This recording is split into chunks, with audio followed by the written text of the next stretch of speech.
hat stain. Just kidding, it's gone.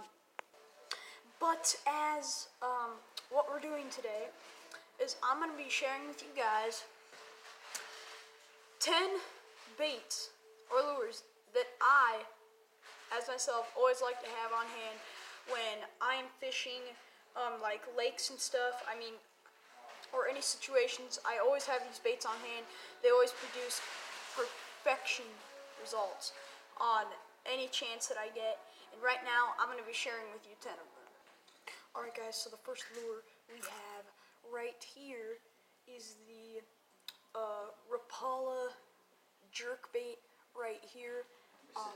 I've caught some very nice fish just on a little jerkbait just like this. This is how big it is, literally in the palm of your hand. It really isn't that big. I've caught trout on this bait, I've caught bass on this bait, I've caught bluegill, crappie, anything that will bite. I actually have a picture of a nice brown trout just the other day, this fall, that I caught with this exact lure, and I'll show you guys the picture right now.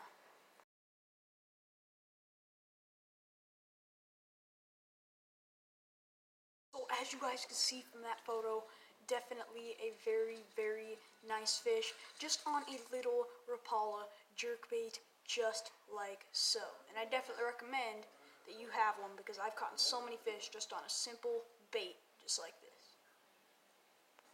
The very next bait we have is the inline spinner right here. This is an inline spinner by Thomas. This is the Thomas Special Spinner. It actually comes in silver and gold, as you guys can see. The line splits right there. It's a very, very nice lure. I've caught so many fish, mostly trout on spinners like this. Beautiful inline spinner. This actually is a pretty hefty one. Nice and large profile, perfect for bass and trout, the ones that I fish for.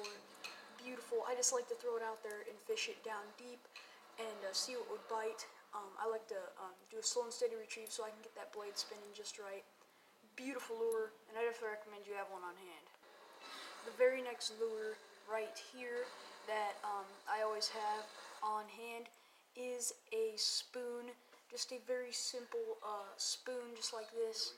I don't usually throw them any usual other design. I always like the hammered brass version right here. Very, very nice. I like to throw, what I like to do with spoons like this is I like to throw them out in deep holes like in creeks or rivers or lakes, whichever one you would like, and I like to do some vertical jigging. And usually the hammered brass will trigger one of those finicky fish to bite. It's absolutely a genius bait to have on hand. Definitely recommend you have one. The very next lure we have right here, you guys, is a simple Ned rig. I've caught so many fish on just a simple Ned rig, and you want to know what? I will actually link that video down below in the cards. Definitely one of my favorite videos. That video is called Small Pond Big Bass, and it was all just on the simple Ned rig. Favorite bait for largemouth and some smallmouth. Definitely recommend you have one in your tackle box. The very next bait we have right here, you guys, is a square-billed crankbait. The square-billed crankbait is awesome. I like throwing these around rip-rap banks where there's a lot of cover. A lot of times those finicky fish will be triggered to bite when they see one like this. This is in chartreuse black shad. I love this. That's why they call them square bills right there, ladies and gentlemen. This is actually the KVD 1.5 crankbait series. Definitely recommend you have one. Slow and steady retrieve. Kills them all year long. The very next bait we have right here is a simple Texas rig with a young dinger. If you guys watch my video chasing down my PB Smallie, you guys realize that my 2-pounder that I caught in that video was caught on a Texas rigged young dinger. Very, very classic bait, and just let it flutter down to the bottom and just barely work it off the bottom. Works so well, highly recommend you have one. And the very next lure is the spinner bait. This is actually a $1 Walmart spinner bait. I actually love these. They're one of my favorite spinner baits to use. You might ask why, because they're so cheap. It's not that.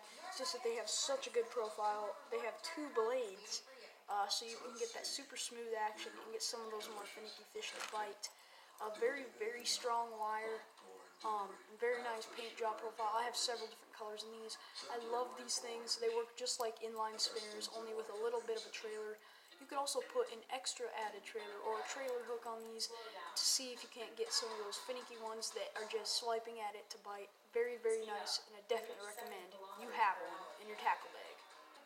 The very next bait right here is the lipless crankbait. This right here is by Cotton Cordell. $2.24 at Walmart, definitely work. Very, very nice. I love these lures right here. They just work so well, have a very slow profile. This one has some rattles in it. I definitely recommend you have one of these on hand. Alright guys, our second to last bait right here is the simple swim jig or bass jig or finesse jig or weedless jig. Has so many different names. Definitely nice to fish finessely. I just like to put like a swim bait or a craw on the back of it and just reel it down to the bottom and reel it back slow. Very, very nice lure profile. I definitely recommend you have one on hand just in case. The very next lure is probably no surprise to my viewers. The chatterbait. This bait is definitely one of my favorites. Gives off so much vibration just from reeling it. This blade just gives an awesome shake. Black and red presentation, definitely. It's more of a nighttime color, but that's more of how I roll on that. So there you guys go. I hope you liked this video. Please like, subscribe, stay on the barb. See you guys again on the next video. I'll see you guys later on the next one.